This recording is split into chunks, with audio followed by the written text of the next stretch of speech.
Nós temos ouvido sobre vários aspectos que a palavra de Deus nos diz e nos ensina acerca do discipulado. Uma tarefa que a Igreja de Deus não pode deixar de lado e envolve vida. Nunca desassocie essa palavra ou essa ação de discipulado da perspectiva de uma vida.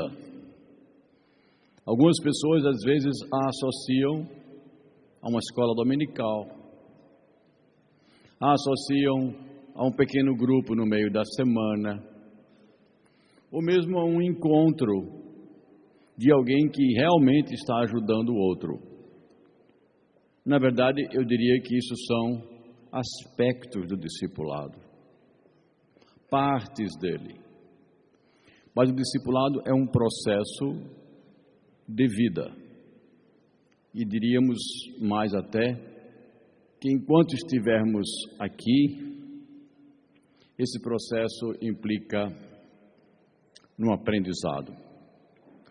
Eu gostaria de começar com algo bem prático para nós nessa noite, assim, de uma maneira da gente aprender um pouco mais. Eu ouvi muitas perguntas que foram feitas aqui na escola dominical, alguns candidatos, sobre crianças presentes durante o culto. Da adequabilidade ou não.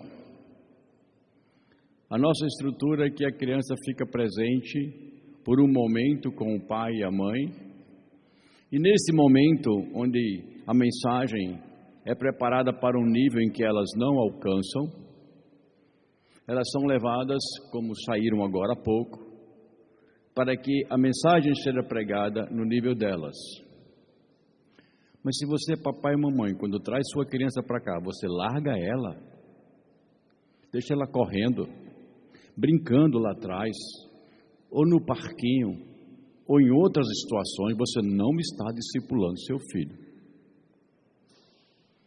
Ele precisa aprender que quando ele chega aqui na igreja, esse ambiente é diferente. Você não deixaria fazer assim, acho que nem o levaria para determinados ambientes onde respeito, reverência, ou até mesmo de profunda tristeza, aquilo fosse tolhido ao ponto dele se sentir machucado. Mas não é essa a realidade da igreja. Então, nesse processo de aprendizado, eu digo, quando você vier para cá com seu filho, sente com ele. Não largue. Explique para ele, para ela, os atos do culto. O que estamos fazendo agora? Agora nós estamos orando. Vamos pedir isso. Agora nós vamos cantar. Vamos adorar a Deus. Explique para ele, para ela, esses aspectos. E é papai e mamãe. Não devemos fazer isso para ter silêncio para os adultos. Não é esse o objetivo. O objetivo é você ensinar o seu filho a atitude correta de quando a comunidade chamada povo de Deus se reúne para adorar a Deus. Faça isso com alegria. Pense como dar a seu filho, a sua filha, a instrução correta. E aí nós estamos juntos aprendendo a como fazer isso da maneira certa. E é nesses aspectos pequenos da vida, do dia a dia, que nós devemos também aprender. O assunto que eu trago hoje à noite, na verdade, chegou primeiro na minha mente com um gosto muito forte de negativo, repreensão, até de um certo tom de deixar a igreja um pouco apreensiva por um aperto forte. Não da minha parte, mas da palavra de Deus. Algo que, se olharmos sem nenhum critério assim além do que está escrito, nós diríamos que aqui está, sem dúvida nenhuma, uma forte repreensão para muitos de nós. No processo de discipulado, irmãos, há pelo menos 3 aspectos desse aprender, conhecer e praticar. O primeiro aspecto é que isso não se dá sem pessoa a pessoa. É um aspecto de relacionamentos. O aprender, o discipulado se dá com alguém que se torna ajudador do outro e o outro um aprendiz. O segundo aspecto é o conteúdo. O que está se passando? O que se está ensinando? E o terceiro aspecto é o tempo. É comum a expressão, a gente não aprende da noite para o dia. Quantos anos pai e mãe passam para educar um filho? Para se chegar numa universidade? São pelo menos 15 anos de escola. Se você considerar esses pré-escolar.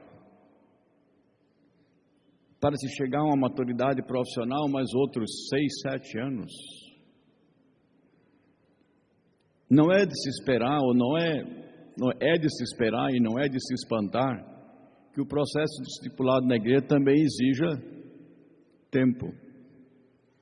Mas o aspecto negativo que me veio à mente está justamente sobre esse terceiro e último, digamos assim, ponto fundamental do discipulado: tempo.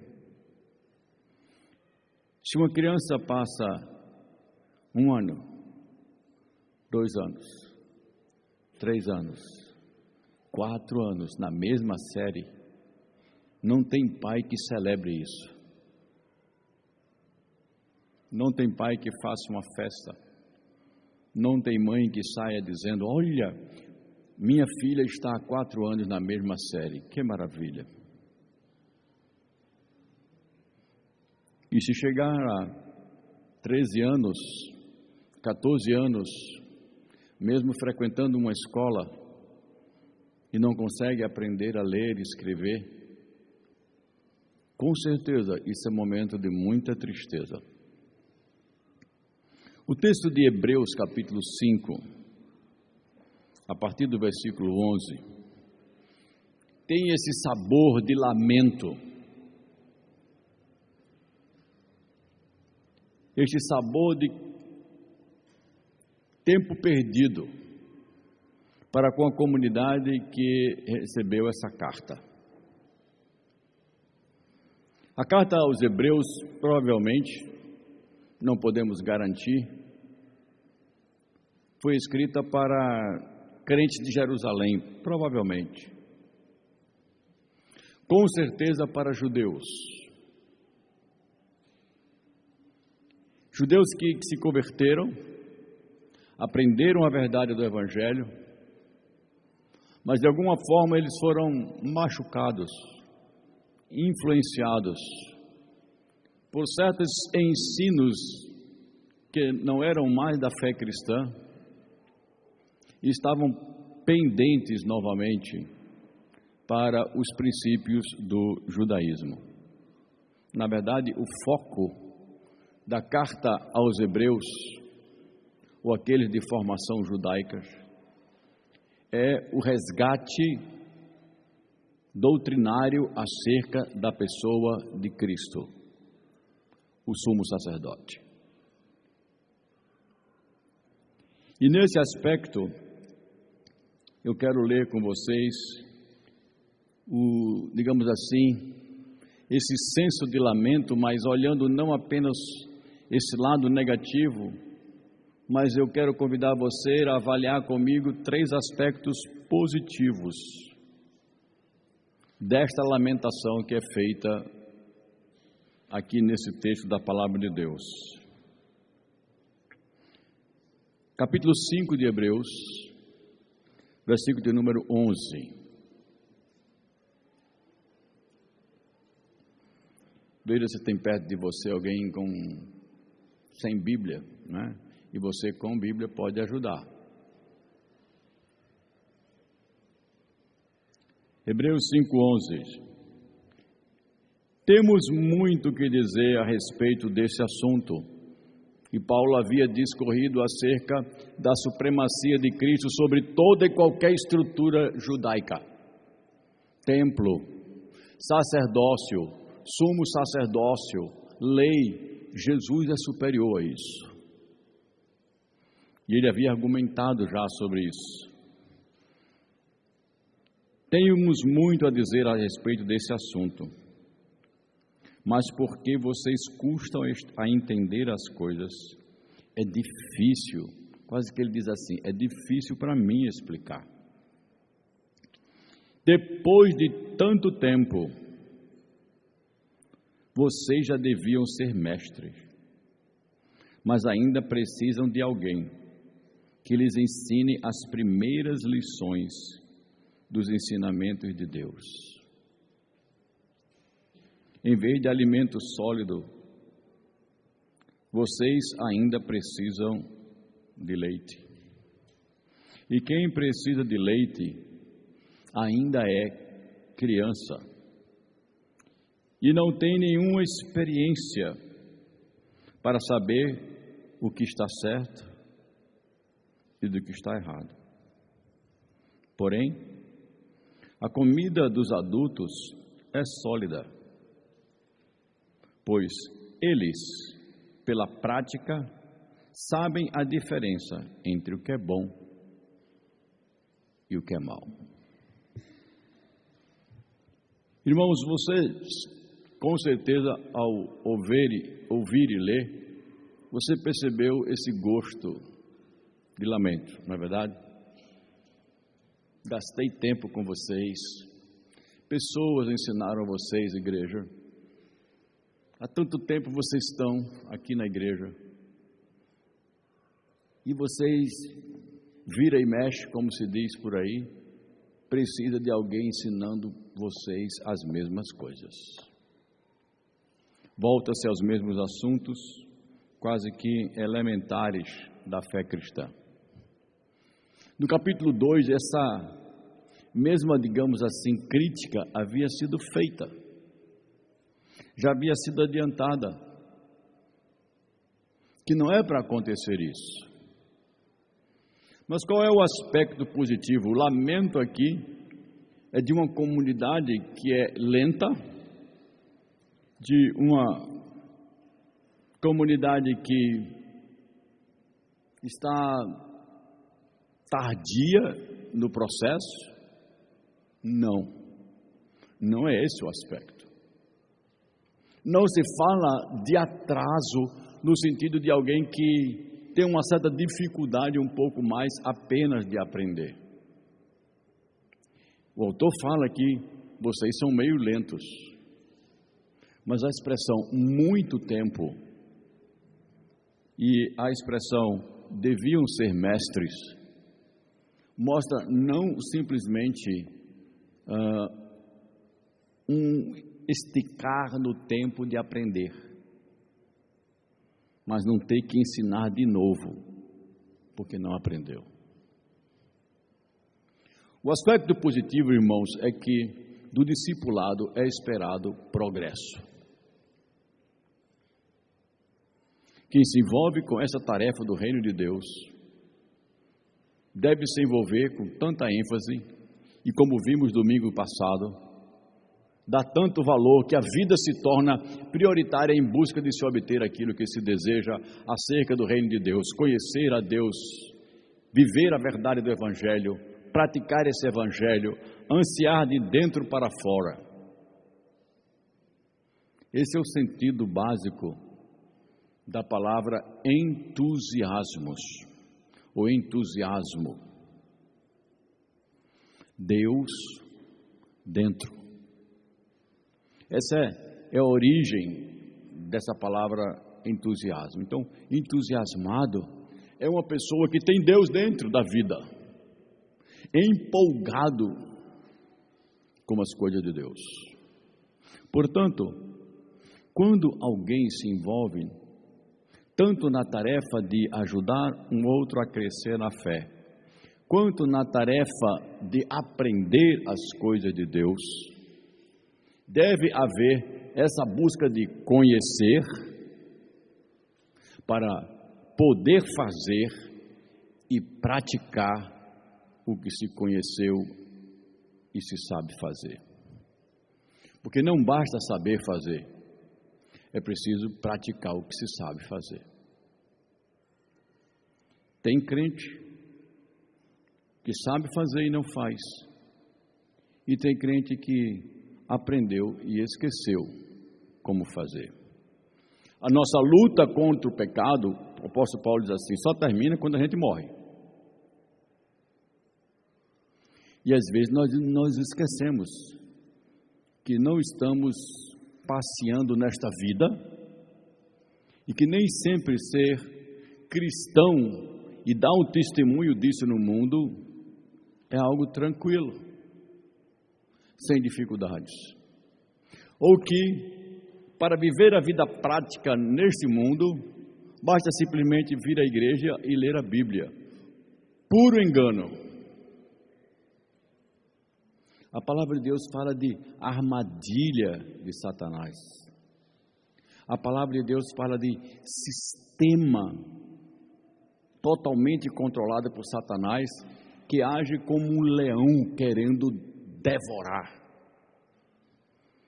Se você brincar e aproximar a sua mão, digamos, dessa jaula protetora, porque ele está preso,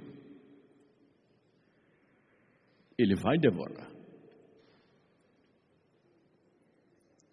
Queridos, é esperado do crente progresso.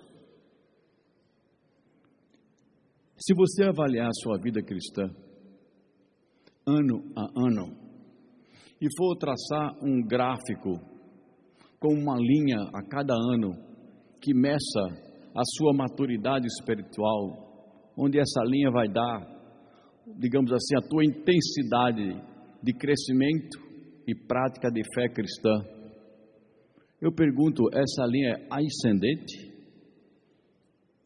A cada ano você é um crente melhor, sabe mais das coisas de Deus, pratica mais as coisas de Deus, é reconhecido pelos outros como homem ou uma mulher de Deus, a cada ano isso cresce. Está estagnado? Ou é uma linha descendente? Já fui melhor crente? Já me envolvi mais com o reino de Deus? Paulo eu particularmente digo que tem uma forte propensão, como alguns estudiosos do Novo Testamento, a dizer que foi o apóstolo Paulo que escreveu a carta aos Hebreus. Mas quem escreveu, esse autor, olhou para a igreja, a qual era o seu público-alvo, e disse: lamento que vocês não estejam seguindo este progresso espiritual. Eu esperava vocês numa ascendência, vocês crescendo, vocês conheceram o judaísmo, vocês conheceram a Cristo, e agora vocês estão voltando. Vocês conheceram, falando para crentes do século 21, crentes que vivem no momento, vocês sabem as verdades do Evangelho, vocês já ouviram as boas novas do Evangelho, vocês sabem dos benefícios da santidade, e vocês estão voltando à prática das pessoas que não servem a Deus. Estão tomando decisões por dinheiro, estão tomando decisões por poder e fama, estão tomando decisões por prazer sexual. Alguém já disse que essa é a tríade diabólica do século 21: poder, sexo e dinheiro.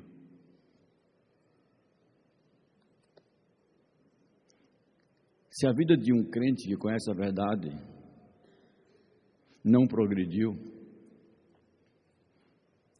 aqueles que gastaram tempo com você, o tempo que você gastou vindo à igreja para aprender, os momentos que você dedicou para olhar, ler e estudar a palavra, mas não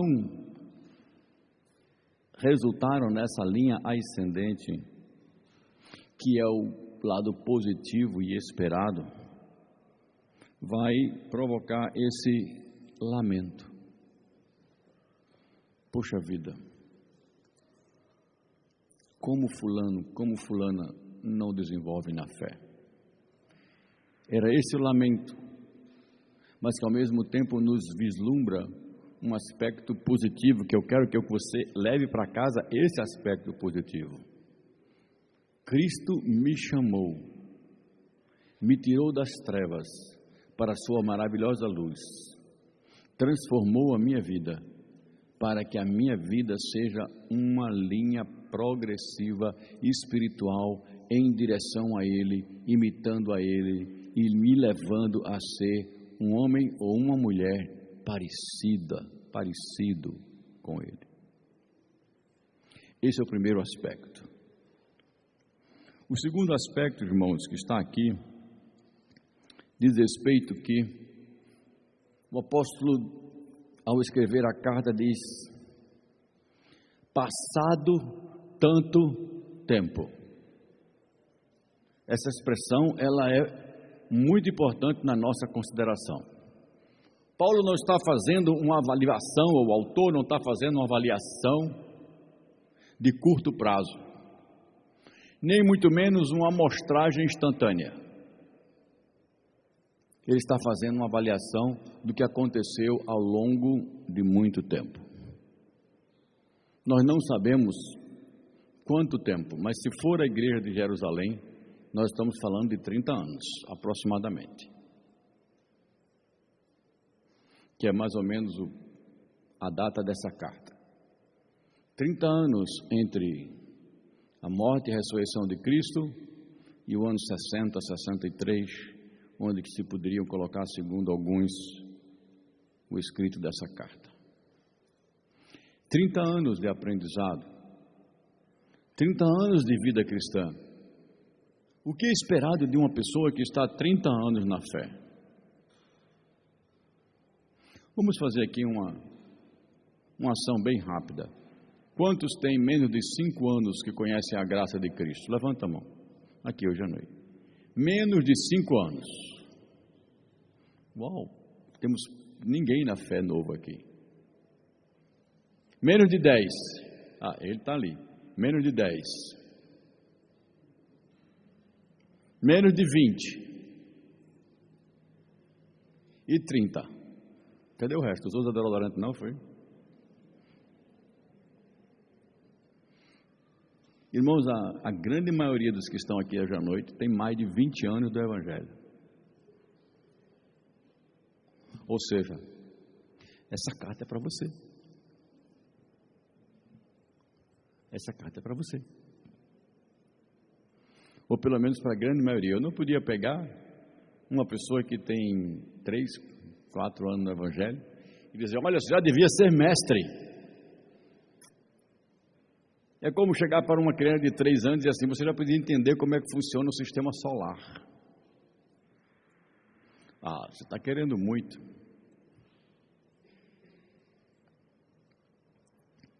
Vocês, versículo 12, depois de tanto tempo, vocês já deviam ser mestres. Parece uma certa incoerência, queridos, essa perspectiva de Paulo dizer que a igreja deveria ter tanto mestres, quando Timóteo, ou quando Tiago diz no capítulo 3, não é bom existir muitos mestres no meio de vocês. Mas não era exatamente isso que aqui nós queremos dizer, que um está contra o outro, mas significados diferentes em textos diferentes. Porque se dissermos que toda mãe é uma mestra, nós estamos certos. Se dissermos que toda mãe está apta para ser colocada numa sala de aula e ensinar filho de toda e qualquer outra família A derivação da primeira não é verdade. Não é porque uma mãe sabe ensinar o seu filho que ela está habilitada para ensinar qualquer filho de qualquer família. Tiago estava falando dessa responsabilidade coletiva de ministrar e ser modelo na igreja. Paulo estava falando numa responsabilidade mais particular, de aprendizado e ensinar um ao outro de uma maneira mais próxima com quem nós convivemos. Este aspecto de ser um mestre pode ser identificado de uma maneira interessante, você vai entender.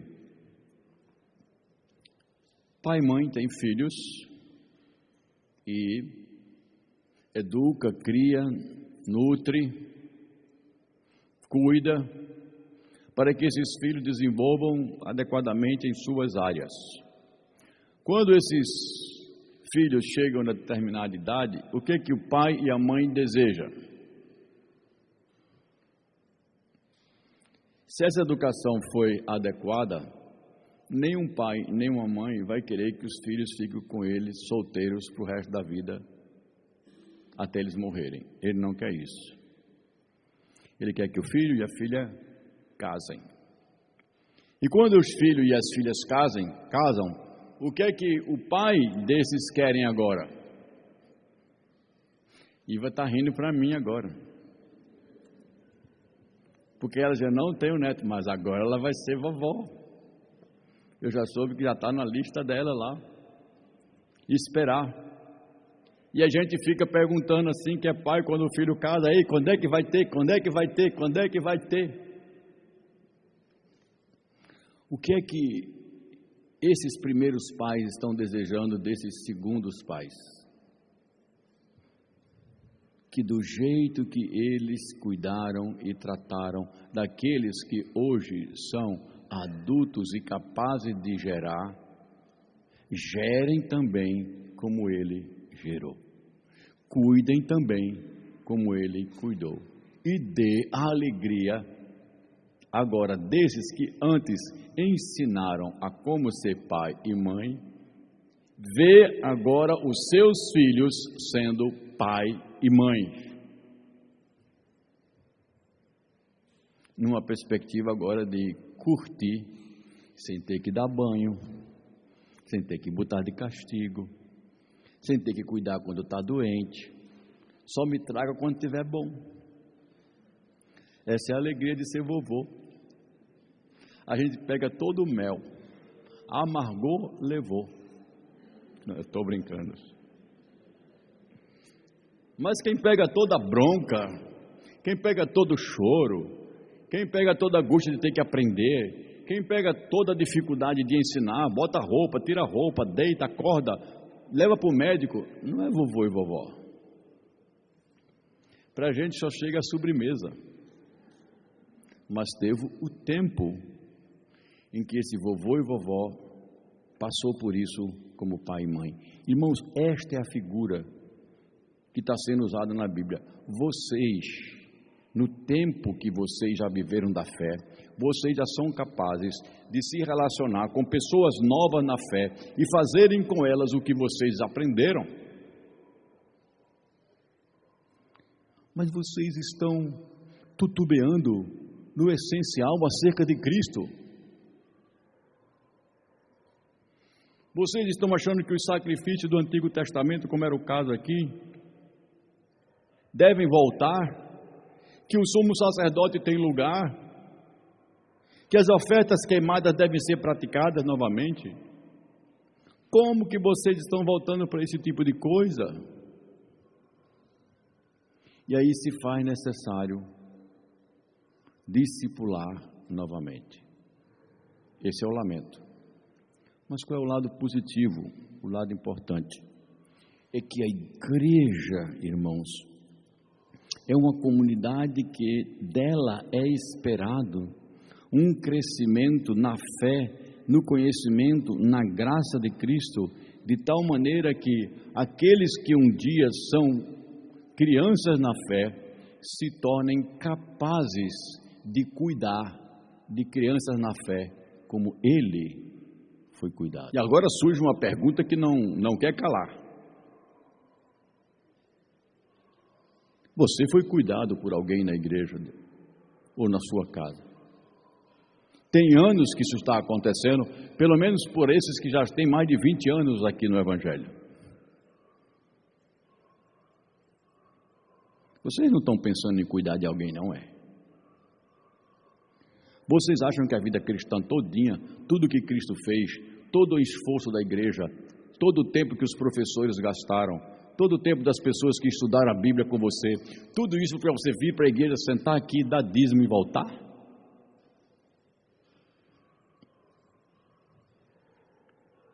Você não está percebendo que você tem um papel na igreja importante, se você já atingiu maturidade cristã, com aqueles que ainda não têm maturidade cristã?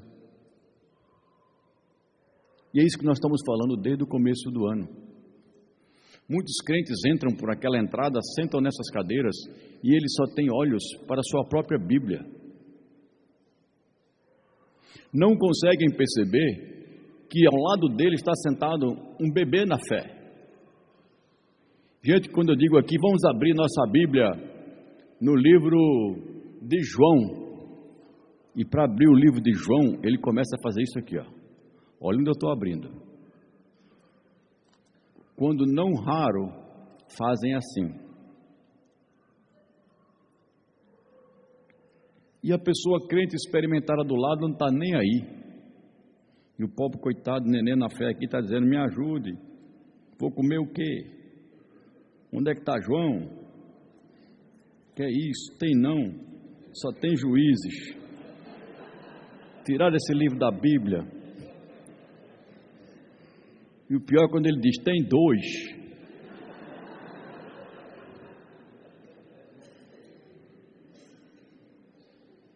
E o crente maduro está na dele. Míope. Já devia ser mestre. Mas é tão criança porque, como o outro, às vezes também não sabe abrir a Bíblia. 20 anos de cristianismo. E a gente diz, abre aí no livro de Abacuque. E é capaz de ter crente de 20 anos e dizer assim, novo ou velho, pastor? E tem esse, Tem esse livro chamado Abacuque. Vixe, nunca tinha visto. Gente que já devia estar maduro e não é. Mas qual é o lado positivo? O lado positivo, irmãos, como eu falei, é essa comunidade que é esperado isso. Esse é o normal. O anormal é quando isso não acontece. Então o positivo é a igreja, é uma igreja que amadurece ao longo do tempo e ao mesmo tempo tem novos na fé chegando. E esses mais antigos, mais experimentados, mais maduros, podem ajudar. Agora aqui veja a diferença. Não estou falando tempo de igreja. Esse é o lamento. O escritor diz, há tanto tempo,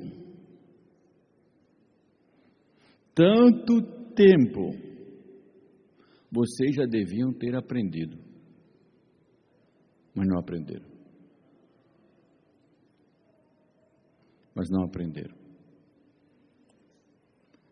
Irmãos, há uma necessidade de investir.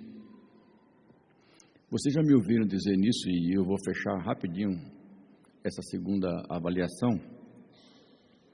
Vocês já me ouviram dizer que o povo de Deus usa o pior método para aprender a melhor coisa.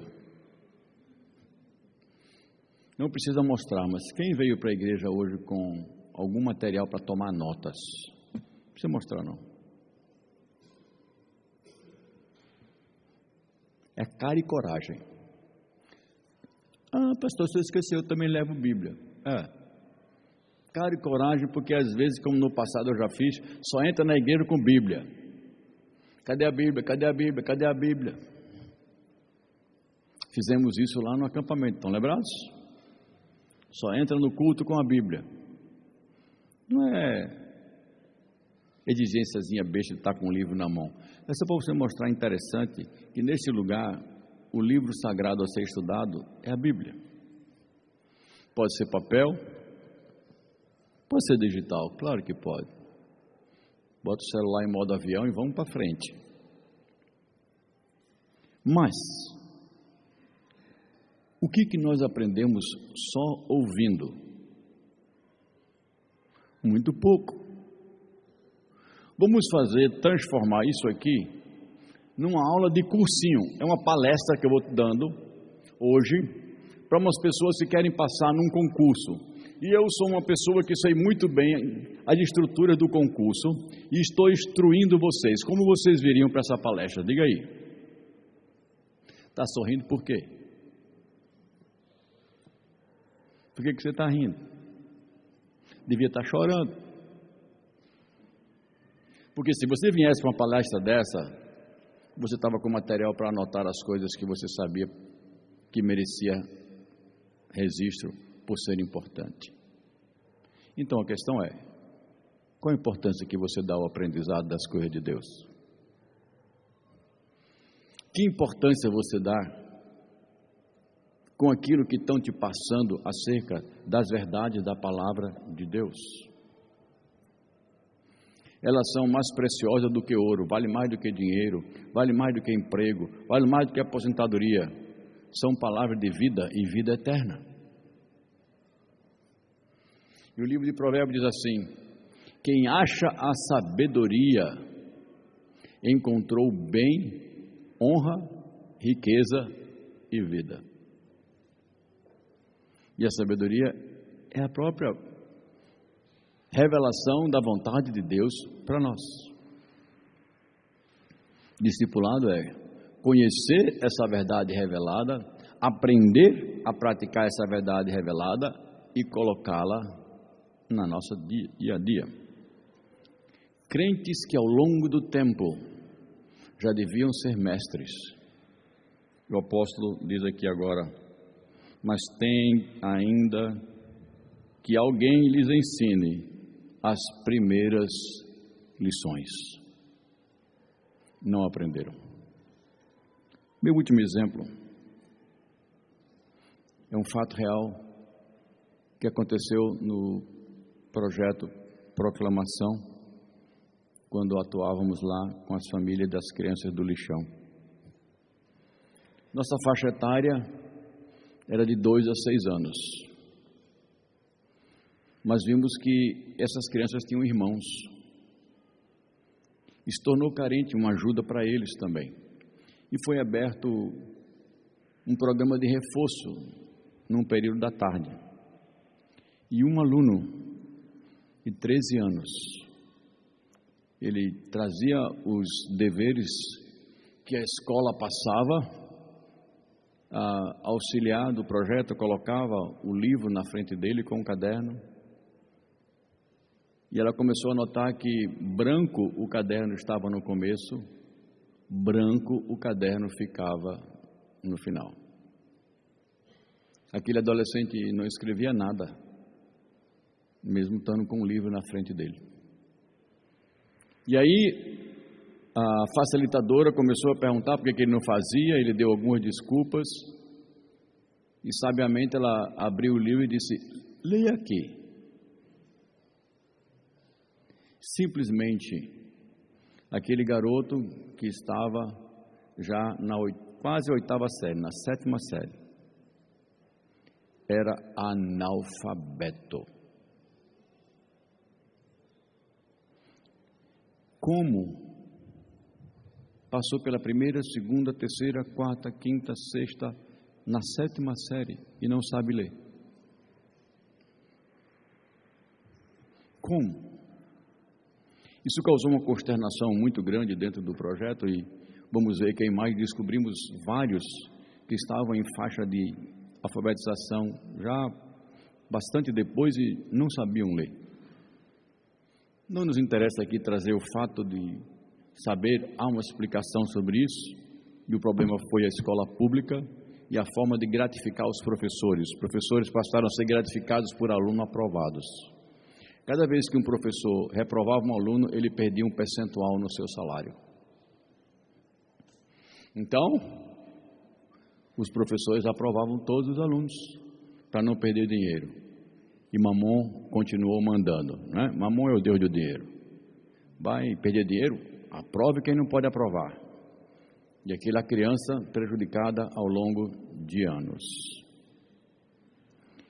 Irmãos, eu não sei qual é o motivo, mas quando pessoas já deviam ser mestres, não são mestres, estão também prejudicando outras pessoas. Essas professoras, elas não são mestres, elas são ganhadoras de dinheiro. Estão ensinando por dinheiro. E se diminuir dinheiro, não importa quem prejudica, eu quero o meu dinheiro. Se isso vem como um motivo para a igreja, pastor, não tenho tempo para as coisas de Deus, eu trabalho para ganhar dinheiro e manter a minha estrutura socioeconômica, você está pecando.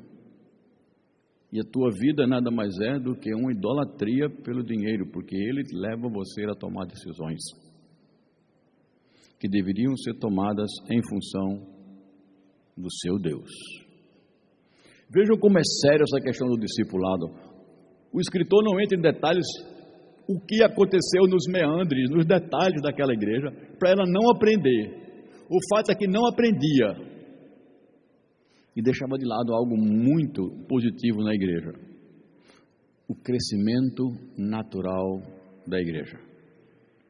Igreja é para crescer naturalmente. Quantas parábolas e exemplos Jesus Cristo deu de igreja usando árvore, semelhante a uma videira, semelhante a um grão de mostarda, é como uma árvore, ou seja, o reino de Deus cresce naturalmente, a não ser que alguém interfira dentro da situação.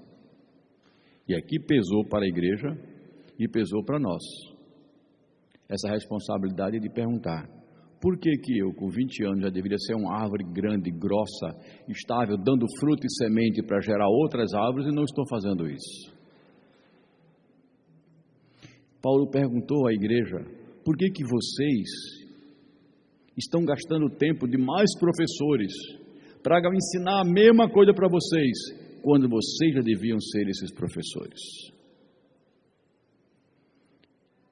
Irmãos, é melhor que a gente olhe esse outro aspecto do lado positivo e obedeça a mensagem do Evangelho. Vamos crescer na fé. Vamos levar as coisas do reino de Deus a sério. Vamos aprender com a palavra e praticar. Vamos, digamos assim, como a turma diz aí, é ON. Conhece essa expressão? Outro nível. Suba de nível. Suba mais um. Suba mais um. Cresça na graça e no conhecimento de Jesus Cristo. Busque imitá-lo. Terceiro e último aspecto. O primeiro é esperado progresso. Segundo, em termos positivos, quando esse progresso existe, isso leva a igreja à abundância de mestres.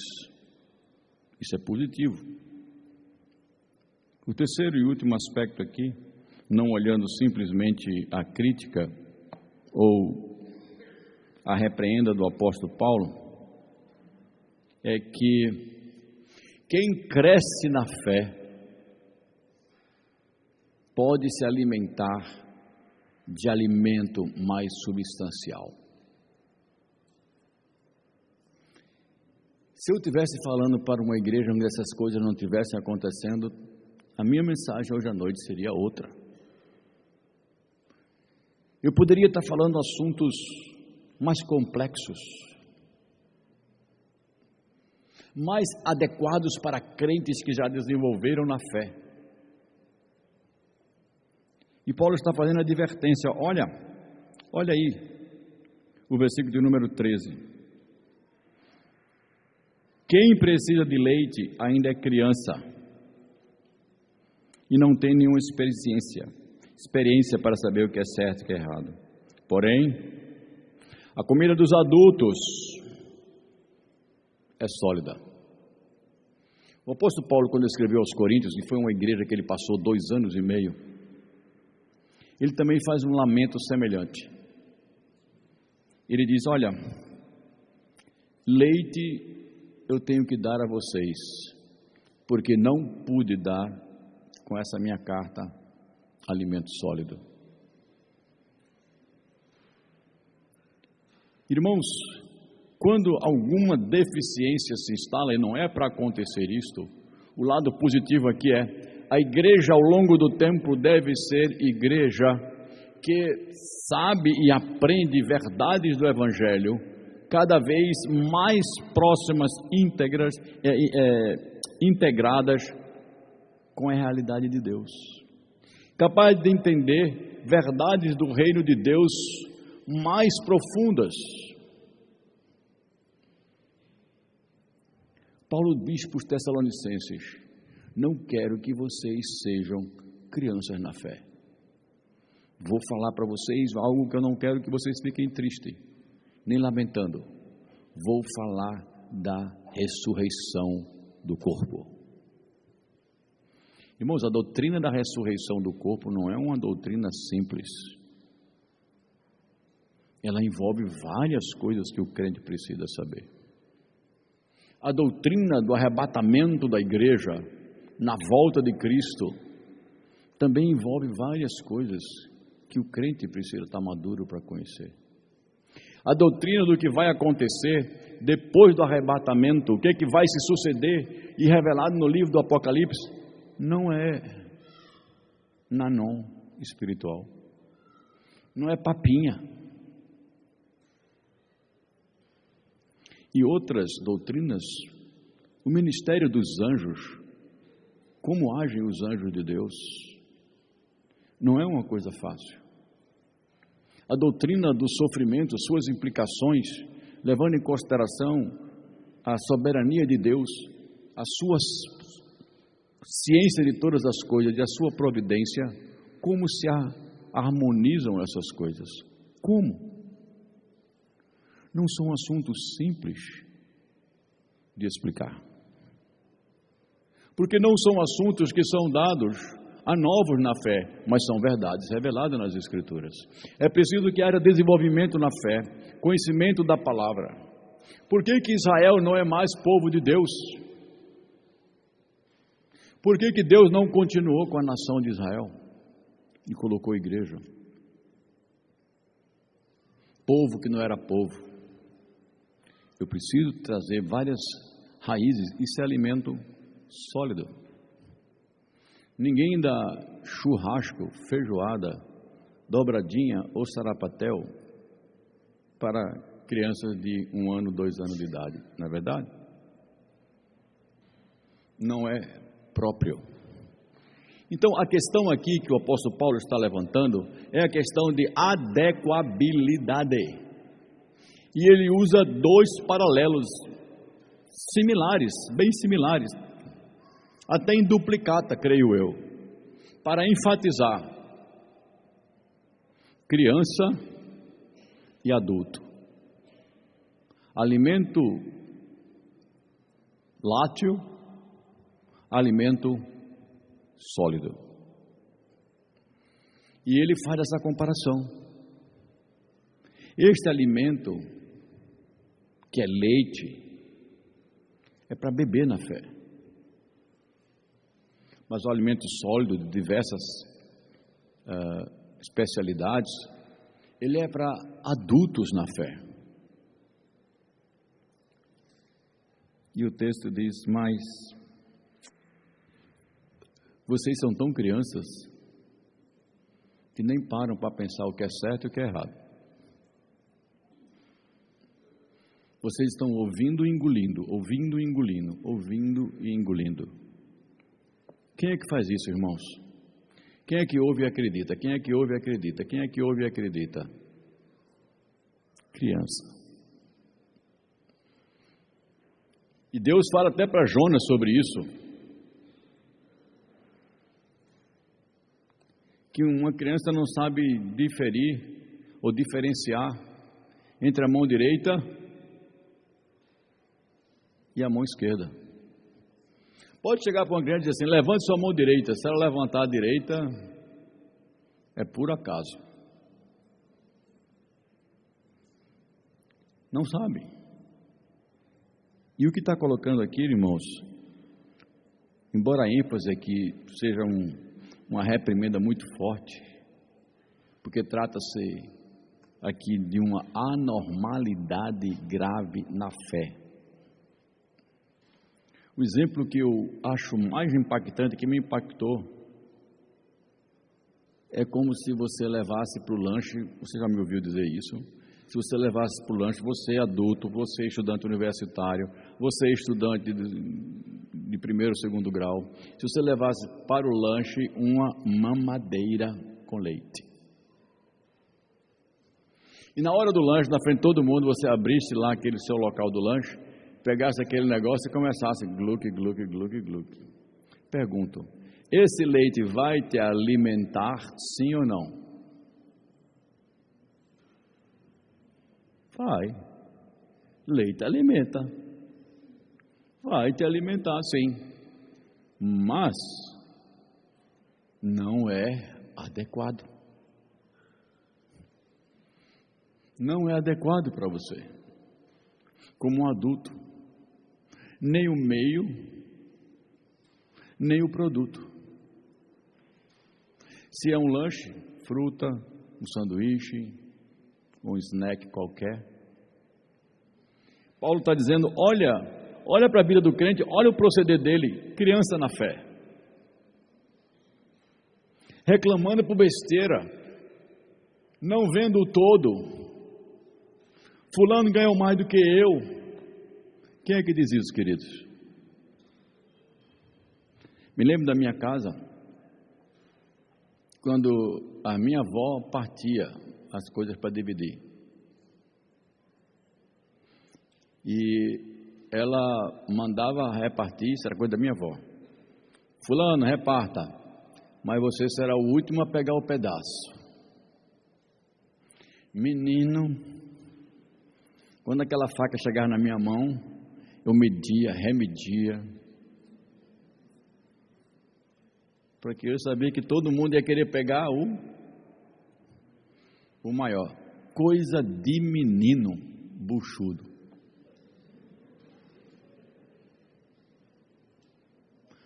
Mas criança faz o contrário. Jamile tem uma irmã 13 anos mais velha que ela. Então, quando eu comecei a namorar com Jamile, 10 anos, né? Mais nova do que ela. Então, quando eu comecei a namorar com Jamile, ela tinha 2. E quando eu pude ir para a casa de Jamile, que a gente namorava só à distância, quando eu pude ir para lá, ela era um verdadeiro grude. Quando eu chegava, ela encostava. E não saía até eu ir embora. Como é que eu vou conversar com a minha namorada, né? 14, 15 anos depois eu descobri que ela gostava de chiclete. Aí eu comprava aquelas caixas de chiclete de caixinha que tem 12, para dar tempo dela mastigar muito. E eu chegava lá, quando eu chegava lá, ela já me abraçava, botando a mão no bolso de trás, para ver se a caixinha de chiclete estava lá. Mas o que eu quero dizer, eu dizia: Lu, aqui tem 12. Eles eram 6 tirando Jamile. Divida com seus irmãos. Sabe o que ela fazia? Dava um para cada um. E como ela era um dos 6, ela ficava com um e com os outros 6. Porque eram 12 chicletes. Ou seja, cada um dos irmãos ganhava uma e ela ficava com 7. Isso é coisa de menino. Coisa de menino. E a gente que é adulto hoje ri, fazendo questão por um chiclete de caixinha. Vejam como a gente tem que entender que na igreja, se isso parte de um crente novo na fé, 1 ano, 2, 3, 4, dele estar reclamando ou fazendo atitudes que demonstram imaturidade, eu devo criticar? Resposta: não. É um novo na fé. Você que é maduro na fé, trate da maneira adequada. Isso é o que Paulo queria que tivesse acontecendo. Essas pessoas que são novas na fé. Mas você que já é crente experimentado, que já tem 10, 15, 20 anos de reino de Deus, e está agindo como uma criança, Paulo diz: lamentável. Não era isso que se esperava de você. Irmãos, eu não quero chamar nenhum crente aqui de retardado na fé. Não é isso que eu estou querendo. Mas eu quero levar você nesta noite a olhar esse texto e dizer: se aplica em mim os aspectos positivos que o pastor está levantando, ou os aspectos negativos da reprimenda em que o texto se voltou para ele. Porque os aspectos negativos, essa igreja era merecedora da reprimenda. Mas eu creio que há aspectos dentro dessa reprimenda que devemos trazer para nós e dizer: Deus me deu essa oportunidade, primeiro, de que minha vida cristã progrida. Segundo, este progresso pode me levar a ser um mestre, alguém que chegou à maturidade e que ensina outros. Terceiro, com o meu progresso na fé, Deus abre o meu entendimento para verdades ainda maiores do que eu já aprendi. Esse é o aspecto positivo que esta igreja perdeu e que eu não gostaria de ver a igreja de Casa Caiada na mesma situação. Fica aqui essa constatação com uma reprimenda, mas eu quero que você leve para casa uma proposta de progresso espiritual na fé. É possível não cair nesse erro que foi demonstrado. É possível crescer todo ano um pouco mais. É possível tornar-me um crente maduro, capaz de ajudar outros. É possível conhecer mais coisas no reino de Deus e me tornar ainda mais capaz para servir e fazer o reino de Deus crescer. Todos que entenderam isso, digam amém.